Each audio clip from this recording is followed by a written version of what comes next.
Well, to the U.S. presidential race now, as we're in the second last weekend of campaigning, and the polls could not be any closer. The latest numbers coming to us from CNN.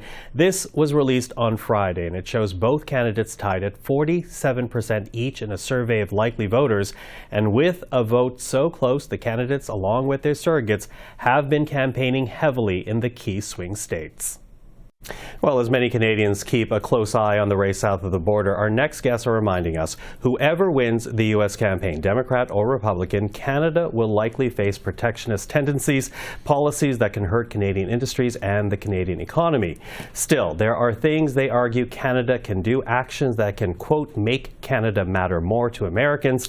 And with that, we're happy to be joined right now by Janice Stein, the founding director of the Munk School of Global Affairs and Public Policy, and Edward Greenspon, president and CEO of the Public Policy Forum. Two of my favorite people. Hello to both of you. Great to be with you, Mike. Well, nice to see you in studio. Listen, it was interesting going through this report that you've put together for your respective organizations, co-writing it, because you identify protectionism in the United States, but you also say Canada contributes to the problem by not stepping up for economic opportunities and not stepping up to help our allies. Can you talk to us a bit about that, Janice? I think you put your finger right on it, Michael, that we, one, are not confident enough about the assets we do have. That's something Kirsten Hillman, our ambassador in Washington, says all the time, that quiet confidence.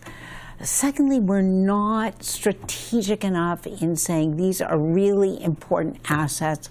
What can we do together with the United States? What can we co-invest in? What can we co-produce? Where can we partner on issues that are at the top of the agenda? We just came from a roundtable discussion on critical minerals. That is a national security issue in Washington right now. They are looking for trusted partners, but we have to deliver in a timely way, because that's what they're looking for. Because if I'm quoting you to our audience here, you say if we want to make sure that Canada survives these protectionist tides, we need to prove to Americans and to all our allies that Canada is a reliable partner. But Ed, Canada's failure, really, when you listen to Janice, it's a convergence of two things. It's an economic advantage, but it is also a security issue. Are those now the lenses through which Canada needs to be eyeing trade and saying to the world, this is why we're still relevant? Yeah, it's almost a single lens. We're in this kind of unusual situation where the geopolitics of the world, particularly the rivalry between China and the United States, but also Russia, Iran, the so-called new Axis powers, are forcing us ever more closely to the United States-led alliance. And it's never been as unstable, the United States, in terms of being in that alliance. But we have no choice. Those are our friends in the world. Those are the friends we have to sup with. So we have to deepen the relationship with the United States, let's say critical minerals, but we also have to be a provider to our friends in the world who don't want to be reliant on China and Russia. And to your earlier part of the conversation, to do that, we have to accelerate how we develop things. We are just way too slow, and that's why we're not reliable. It's not because we're bad people.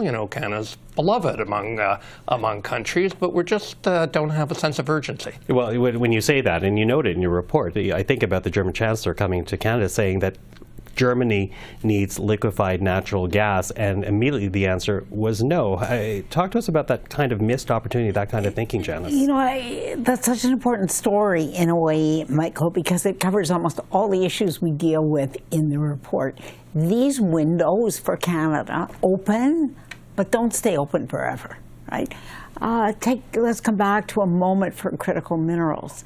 We are the closest country to the United States that actually has a supply of some of the critical minerals that the United States will need. China controls 87% of the processing of critical minerals. And those critical minerals processed are in everything, in computers, in the digital world, in scientific research and development. They are really important to everything. Well, how long is this window going to be open? The United States is already seized with a sense of urgency. Latin America is not a good choice for them because Chinese investment is moving in at a rapid pace.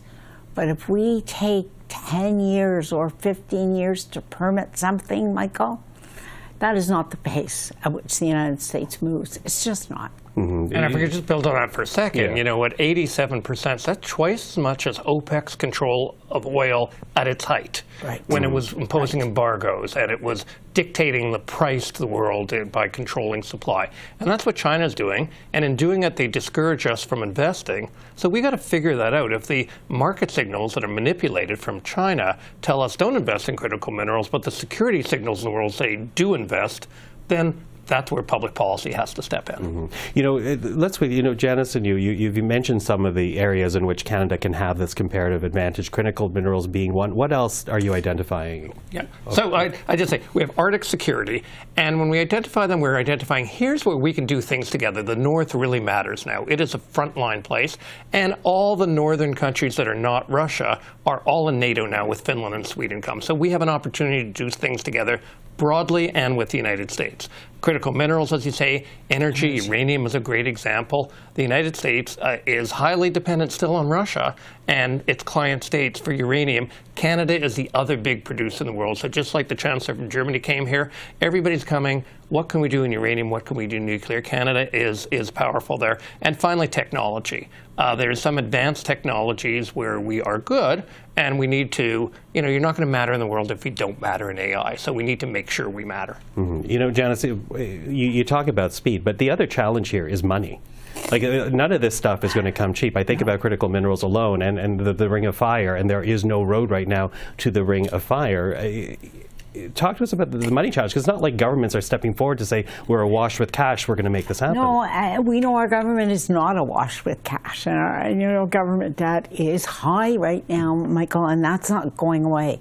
But that having been said, you still have to make the strategic investment. So, in the North, in the Arctic, where fundamentally our Arctic now is undefended and we are a frontline state to Russia, there is no higher priority in Washington than Canada stepping up and doing what it needs to do. We got a defense update, which is in the right focus, the right direction, but, back-end loaded, most of it. And so the United States, in a sense, what you feel is this frustration because the United States looks at our Arctic and says, it's wide open, we can't do it. That's what we want you to do more than anything else. Then we have to build the infrastructure. We have to build the infrastructure that connects the roads to the Ring of Fire. That's when public sector partners with private sector de-risks some of this over the long term, because that's what every other government is now doing. And you talk about the North, and I was talking to the UK High Commissioner to Canada saying it's not just the United States that's looking for the specialization from Canada. NATO is looking for the specialization. The Arctic is a NATO lake.